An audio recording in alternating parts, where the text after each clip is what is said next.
आज मैं आपको एक स्टोरी सुनाने वाला हूँ जो कि रिलेट करती है प्रभु श्री राम से। एक बार एक चोर होता है, वो चोरी करता है, चोरी उसका पेशा होता है। वो एक बार अपने बेटे को कहता है कि बेटा, चोरी करना हमारा पेशा है, कभी भी किसी राम का नाम तुम सुनो तो कान बंद कर लेना और वहां से निकल जाना, या फिर कोई भागवत कथा तुम सुनो तो वहां से कान बंद करके वहां से निकल जाना।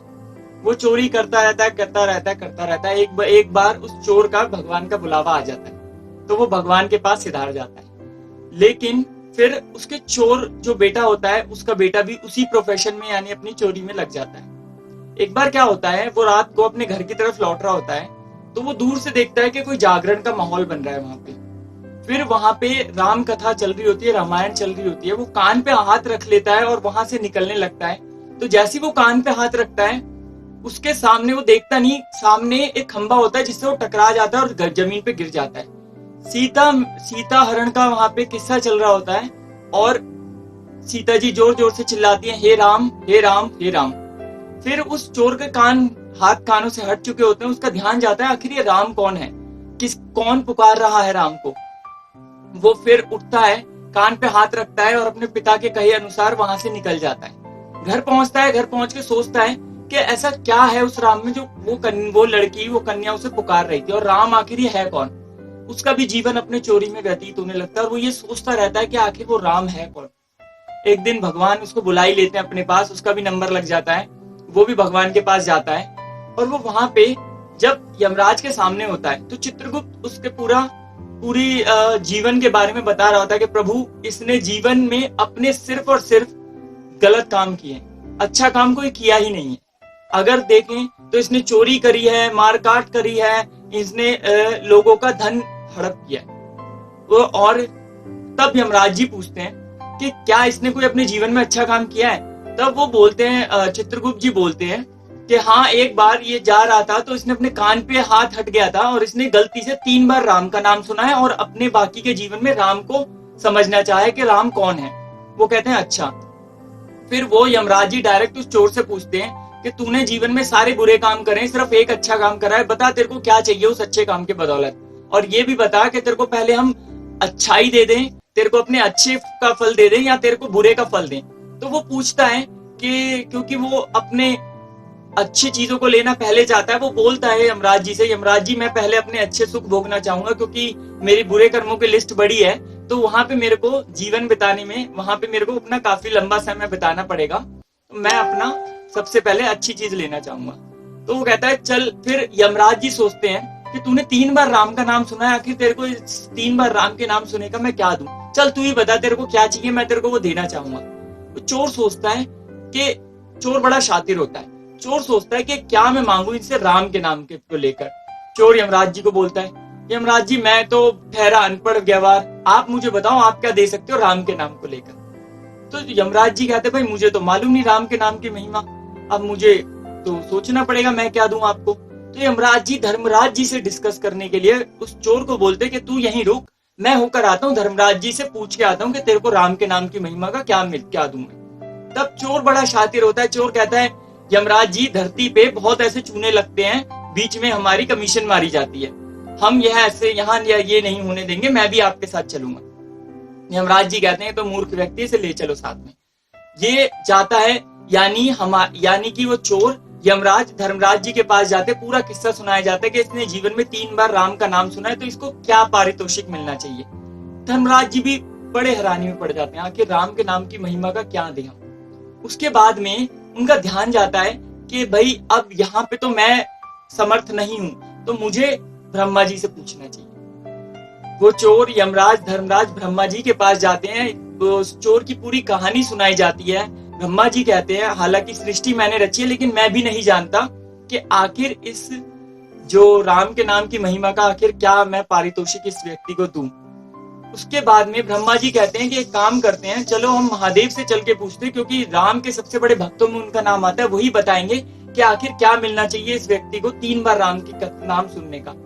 तो ये यानी कि वो चोर यमराज धर्मराज और जो हमारे ब्रह्मा जी होते हैं वो जाते हैं महादेव के पास, महादेव को सारा वृतांत सुनाते हैं कि जो व्यक्ति है एक बार चोरी करके घर लौट रहा था, इसके कान से हाथ अट गया और उसने गलती से 3 बार राम का नाम सुन लिया, तो इसको आखिर हम क्या पारितोषिक दें इसका।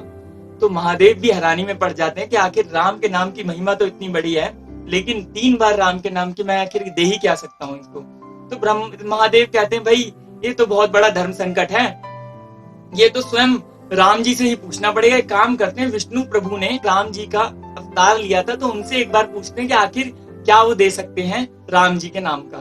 तो चारों मिलकर, यानी कि जो चोर, यमराज, धर्मराज जी और हमारे ब्रह्मा जी, महादेव, सारे विष्णु प्रभु के पास जाते हैं। तो वहां पे जाके सारे के सारे डिस्कस करते हैं, प्रभु को प्रणाम करते हैं, वंदना करने के बाद उनसे बोलते हैं कि भगवान, ये जो व्यक्ति है, इस व्यक्ति ने अपने जीवन में अपार गलत काम किए, लेकिन इसने जीवन में एक बार इसकी गलती से कान से हाथ हट गया, जिसकी वजह से इसने 3 बार राम का नाम सुना, तो इसको आखिर उस 3 बार राम के नाम सुनने का क्या पारितोषिक हम दे, हम ये आपसे पूछना है। विष्णु जी कहते हैं वैसे तो तीनों लोक मेरे हैं और मैं सृष्टि का रचयिता हूँ, राम का भी अवतार मैंने ही लिया था, लेकिन मुझे भी नहीं मालूम राम के नाम का क्या हम उसको पारितोषिक दे सकते हैं। तो इसके लिए विष्णु जी भी जब हैरान हो जाते हैं, तीनों ब्रह्मा विष्णु महेश वहीं खड़े होते हैं, तब वो कहते हैं ये तो गोलोक स्वामी ही बता पाएंगे, यानी कि हमारे श्री कृष्ण बता सकते हैं कि आखिरकार हम राम के नाम का क्या पारितोषिक दे सकते हैं इस व्यक्ति को। वो जो चोर व्यक्ति होता है उसके साथ में यमराज जी, धर्मराज, हमारे ब्रह्मा जी, महादेव, विष्णु जी सारे जाते हैं कान्हा जी के पास, कृष्णा जी के पास, बिल्कुल ठीक। उसके बाद में वहां पे जाके सब उनको वंदना करते हैं, सब उनकी वंदना करने के बाद वो पूछते हैं कि आप लोगों का एक साथ यहाँ पर आने का क्या उद्देश्य है और ये व्यक्ति कौन है जो आपके साथ आया है। तब उनसे बोला जाता है, हे प्रभु, आप तो तीनों लोगों के स्वामी हो, आप अंतर्यामी हो, एक बहुत बड़े धर्म संकट में हम फंस गए हैं, इसके लिए हम आपके पास आए हैं। ये जो व्यक्ति है इसने एक बार अपनी गलती से कान से हाथ जो हट गया इसका, इस वजह से इसने राम का नाम सुना सिर्फ 3 बार, और हम ये समझ नहीं पा रहे हैं कि ये इसको हम कैसे और क्या पारितोषिक दे उस 3 बार राम का नाम सुनने का, क्योंकि ये कह रहा है कि इसको सबसे पहले अपना सुख भोगना है बजाय दुख भोगने के। तो आप ही हमें बताइए कि हम इसको क्या पारितोषिक दे सकते हैं। कृष्णा जी भी बड़े हैरानी में पड़ जाते हैं, आखिर क्या पारितोषिक मिल सकता है उस व्यक्ति को जिसने 3 बार गलती से राम का नाम सुन लिया था। लेकिन कृष्णा जी कहते हैं उस चोर से कि तू ही बता बंदे, तुझे क्या चाहिए, हम वो देने को तैयार हैं। वो चोर भी बड़ा मासूम एक बात बोलता है प्रभु से, प्रभु कहीं और भी जाना है तो पहले ले चलो, बाद में बात करेंगे आगे। कृष्णा जी कहते हैं, हमारे कान्हा जी कहते हैं कि नहीं, कहीं और नहीं जाना, जहाँ ब्रह्मा विष्णु महेश खड़े हो फैसला तो वहीं हो जाता है, तुम बताओ तुम्हें क्या चाहिए। चोर कहता है कि प्रभु, जहाँ मेरे को एक 3 बार राम का नाम गलती से सुनने से मेरे को तीनों ब्रह्मा विष्णु महेश और साक्षात आपका दर्शन हो गया, उस राम के नाम की महिमा कितनी बड़ी होगी, तो आप मुझे अपने चरणों की भक्ति दे दें, मैं तो बस यही चाहता हूँ और मुझे यहाँ से कहीं ना जाने दें। वो व्यक्ति, उसको 3 बार राम का नाम सुनने से क्या कुछ मिल गया और आपको क्या मिल सकता है, ये आप भी सोचिए। मैं सिर्फ इस स्टोरी के माध्यम से यही बताना चाहता हूँ कि अपना विश्वास कभी ना खोएं, अपने आप को जड़ एकदम संभालें प्रभु में।